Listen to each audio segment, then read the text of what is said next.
Hello guys, welcome to my channel Accounting Theory. Today we are going to discuss accounting terminologies, the basic terms. Plus two first है CHSE Orissa. इसके पहले video में हमने drawings business transaction तो discuss कर लिया था कि बिजनेस ट्रांजेक्शन क्या होते हैं। आज हम उसके फीचर्स के बारे में डिस्कस करने जा रहे हैं। एक बार रिकैप लेते हैं बिजनेस ट्रांजेक्शन होता क्या है।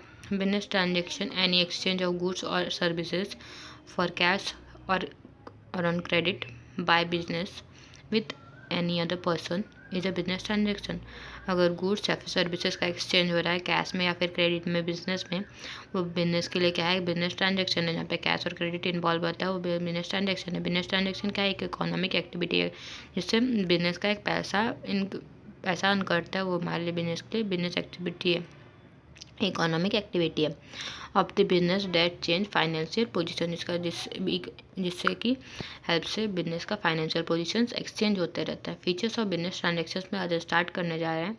सबसे पहला क्या है, इकोनॉमिक एक्टिविटी। इकोनॉमिक एक्टिविटी क्या होती है, इकोनॉमी में मैंने क्या बताया, पैसा, बिजनेस के लिए जिससे पैसा अर्न होता है। सब फॉर एग्जाम्पल इकोनॉमिक एक्टिविटी का एग्जाम्पल है के लिए परचेज ऑफ गुड्स। अगर गुड्स परचेज कर रहे हैं, बिजनेस से पैसा जा रहा है और वो जो गुड्स परचेज करते हैं उससे हम सेल करके प्रॉफिट करेंगे अपना, तो हमारे लिए क्या है, इकोनॉमिक एक्टिविटी। रिसीव कर रहा है कैश या फिर चेक डेटर से, हमारे लिए क्या है, इकोनॉमिक एक्टिविटी एक्सेट्रा।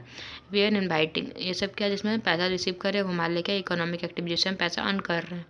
और जो अगर हम एक फ्रेंड को इनवाइट करें डिनर पे, वो एक इकोनॉमिक एक्टिविटी नहीं होके वो हमारे लिए एक सोशल एक्टिविटी है जिससे हमारे उसमें पैसा का कोई ट्रांजेक्शन नहीं हो रहा है, तो हमारे लिए एक नॉन इकोनॉमिक एक्टिविटी हो गया, सोशल एक्टिविटी उसे बोल सकते हैं। और जहाँ पे पैसा का इन्वॉल्वमेंट है वो हमारे लिए इकोनॉमिक एक्टिविटी, और जिसमें पैसा का इन्वॉल्वमेंट नहीं है वो हमारे लिए एक सोशल एक्टिविटी हो जाता है। दूसरा फीचर आता है हमारे लिए एक्सटर्नल और इंटरनल। External transactions involve exchange of transfer of value between two parties, where internal transactions जो होता है like depreciation of the assets did not involve two parties. सबसे पहले आता है हमारा एक्सटर्नल ट्रांजेक्शन। क्या होता है एक्सटर्नल ट्रांजेक्शन, जो कि बिजनेस से बाहर का ट्रांजेक्शन होता है, वो इन्वॉल्व करता है transfer of value between two parties.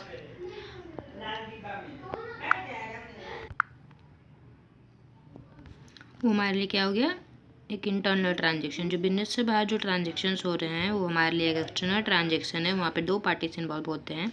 और इंटरनल ट्रांजेक्शन, जो बिजनेस के अंदर जो ट्रांजेक्शन हो रहे हैं वहाँ पे बेसिकली वो एक पार्टी इन्वॉल्व रहता है, वहाँ पे दो पार्टी की कोई ज़रूरत नहीं होती। इंटरनल ट्रांजेक्शन अगर एग्जाम्पल ले ले तो हमारे लिए डेप्रिसिएशन, बिजनेस में डेप्रिसिएशन चार्ज किया जा रहा है वो हमारे लिए इंटरनल ट्रांजेक्शन, वहाँ पे दो पार्टीज इन्वॉल्व नहीं है। और एक्सटर्नल ट्रांजेक्शन अगर है तो वहाँ पे दो पार्टीज इन्वॉल्व हैं, और हमारे लिए एक एक्स्ट्रा इन बिजनेस के बाद जो ट्रांजेक्शन वो एक्सटर्नल ट्रांजेक्शन। उसके बाद आता है हमारा क्वांटिटेटिव और क्वालिटेटिव। अगर हम गुड्स परचेज कर रहे हैं फॉर कैश में, वो हमारे लिए क्वांटिटेटिव परचेज, हमारे बिजनेस का क्वांटिटी को बढ़ा रहा है तो हमारे लिए वो क्या है, क्वांटिटेटिव चेंज है। वेयर अगर डेप्रिसिएशन अगर हमारे एक एसेट मशीनरी पे चार्ज हो रहा है तो हमारे लिए क्वालिटेटिव चेंज है, उसका क्वालिटी डिक्रीज हो रहा है तो हमारे लोगों को क्या है, क्वालिटेटिव चेंज ला रहा है बिजनेस में। उसके बाद आ रहा है ना फाइनेंस इन नेचर। अगर एक डेटर का डेथ हो जा रहा है तो हमारे लिए वो बैड डेप्ट हो जा रहा है, जो कि नॉन रिकवर नहीं हो सकता है, नॉन रिकवरेबल है। वो हमारे लिए क्या है, फाइनेंशियल चेंज ला रहा है बिजनेस में, जो कि हमारा एक लॉस हो जा रहा है। दूसरा है अगर हमारे एक एफिशिएंट एम्प्लॉय का डेथ हो रहा है तो हमारे लिए एक नॉन मैनेटरी लॉस है, और हमारे लिए एक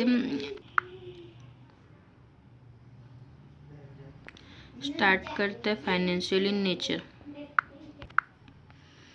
फाइनेंशियल इन नेचर, डेथ है अगर डेटर का डेथ हो रहा है हमारे लिए वो क्या है, फाइनेंस नेचर है, वो हमारे लिए बिजनेस के लिए बैड डेप्ट हो जा रहा है, लॉस है बिजनेस के लिए। अगर वही हमारा एफिशिएंट एम्प्लॉई एक है, अगर उसका डेथ हो रहा है तो हमारे लिए को मॉनिटरी लॉस है, एक मॉनिटरी लॉस रह जा रहा है और वो फाइनेंशियल नेचर का नहीं है।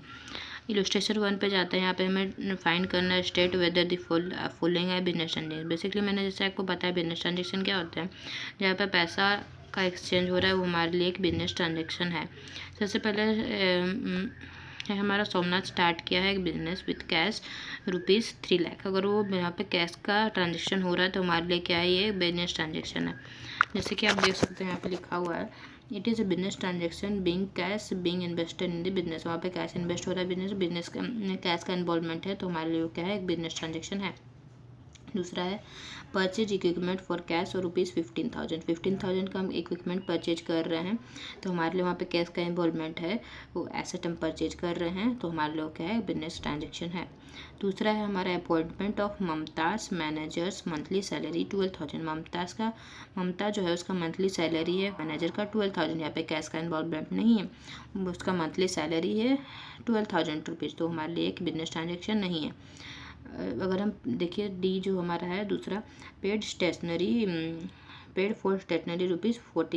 ₹1,400। 1,400 हम पे किए हैं स्टेशनरी के लिए, तो हमारे वहाँ पे कैश का आउटफ्लो हो रहा है, तो हमारे लिए वो क्या है, बिजनेस ट्रांजेक्शन है। दूसरा अगर हम देखें, प्लेस किए हैं order with Subodh for purchase of goods ₹70,000। अगर गुड्स परचेज करने ऑर्डर प्लेस किया, हमारे कैश का आउटफ्लो तो हुआ नहीं क्योंकि हम गुड्स रिसीव किए नहीं, तो हमारे लिए क्या है, वो एक बिजनेस ट्रांजेक्शन नहीं है। दूसरा है हमारा गुड्स परचेज किए हैं फॉर कैश ₹18,000। गुड्स परचेज किए हैं 18,000 का, मतलब 18,000 कैश में परचेज किया, हमारा कैश का आउटफ्लो हो चुका है, तो वो हमारे लिए क्या है, एक बिजनेस ट्रांजेक्शन है। बेसिकली आप ये माइंड में रखते हुए चलिएगा कि वहाँ पे कैश का आउटफ्लो हो रहा है, कैश का आउटफ्लो और इनफ्लो हो रहा है या नहीं, तो हमारे लिए वो बिजनेस ट्रांजेक्शन है। अगर कैश का आउटफ्लो इनफ्लो नहीं हो रहा है तो हमारे लिए वो बेसिकली बिजनेस ट्रांजेक्शन नहीं है। उसके बाद है रिसीव ये प्राइस लिस्ट फ्रॉम नवीन से प्राइस लिस्ट रिसीव किए हैं, वो हमारे लिए एक बिजनेस ट्रांजेक्शन नहीं है। प्राइस लिस्ट और कैश का आउटफ्लो इनफ्लो कुछ हो नहीं रहा है, तो हमारे लिए वो बिजनेस ट्रांजेक्शन नहीं है। फ्यूचर प्रॉफिट एस्टिमेट, फ्यूचर का प्रॉफिट एस्टिमेट किया गया है 25,000, जो कि हमारा एस्टिमेटेड प्रॉफिट है, हमारे प्रॉफिट अर्न नहीं किए हैं। जैसे रेंट रिसीव किए लैंडलॉर्ड से ₹9,000, रेंट पेड टू लैंडलॉर्ड ₹9,000। 9,000 का रेंट पेड किए तो हमारे कैश का आउटफ्लो हो रहा है, ये बिजनेस ट्रांजेक्शन हमारे लिए बिजनेस ट्रांजेक्शन है। तो आगे का आंसर हम चेक कर लेते हैं।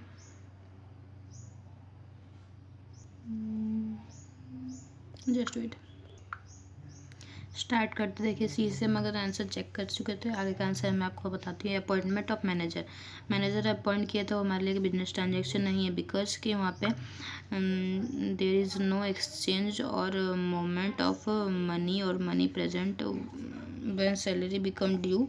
सैलरी ड्यू होगा तो हमारे लिए कोई बिजनेस ट्रांजेक्शन और फिर पे करेंगे तो। डेटर हमारा आता है, जो फिफ्थ बेसिक टर्म है वो करता है डेटर। डेटर क्या है, बेसिकली जो पर्सन है जिससे हमें पैसा रिसीव करना है वो हमारे लिए डेटर है। उसे हम डेप्टर प्रोनाउंस नहीं करेंगे, उसका सही प्रोनाउंसिएशन जो होता है वो डेटर होता है, डेटर जिससे हम पैसा रिसीव करने वाले हैं। The person from whom the amount are due for goods sold और receive rather render in services rather in respect of contractual obligations is called debtor।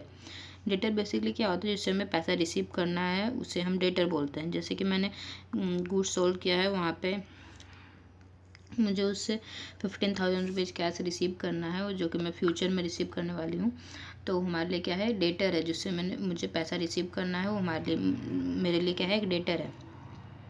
Debtors को हम बेसिकली और क्या बोलते हैं, डेटर्स आर कलेक्टिवली नॉन, अगर हम 2-4 debtor को साथ में इकट्ठा करके बोले collectively known as sundry debtors या फिर total debtors.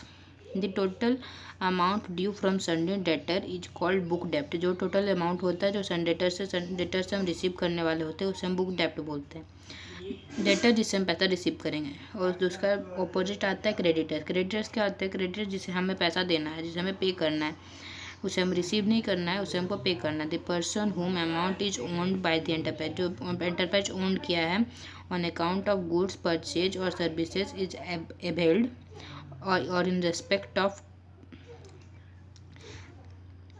Contractual obligations is called creditor. जिसे हम पैसा बेसिकली पे करना है, जिससे हमने क्रेडिट में लिया है, हमारे वो क्रेडिटर्स हैं, वो हमें पैसा पे करना है, वो हमारे लिए क्या है, क्रेडिटर्स है।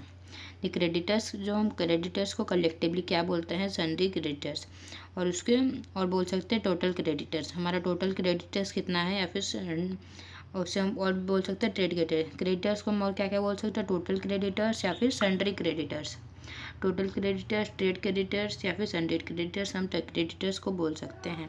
क्रेडिटर्स मीन्स क्या, अगर मैंने गुड्स रिसीव किया है 15,000 का, मैंने वहाँ पे पे नहीं किया है विद इन अ मंथ, पे करने की बात है, तो मैं उसके लिए क्या है, वो क्रेडिटर्स है। जो पार्टी मेरे पे क्रेडिट है कि मेरे को पे करना है 15,000 रुपीज़ कैश। आगे के वीडियो में हम इसके आगे सारे जो और सारे बेसिक टर्म है उसे डिस्कस करेंगे। अगर आपको हमारी वीडियो अच्छी लग रही है तो हमारे चैनल को लाइक शेयर और सब्सक्राइब जरूर करें। Thank you for watching.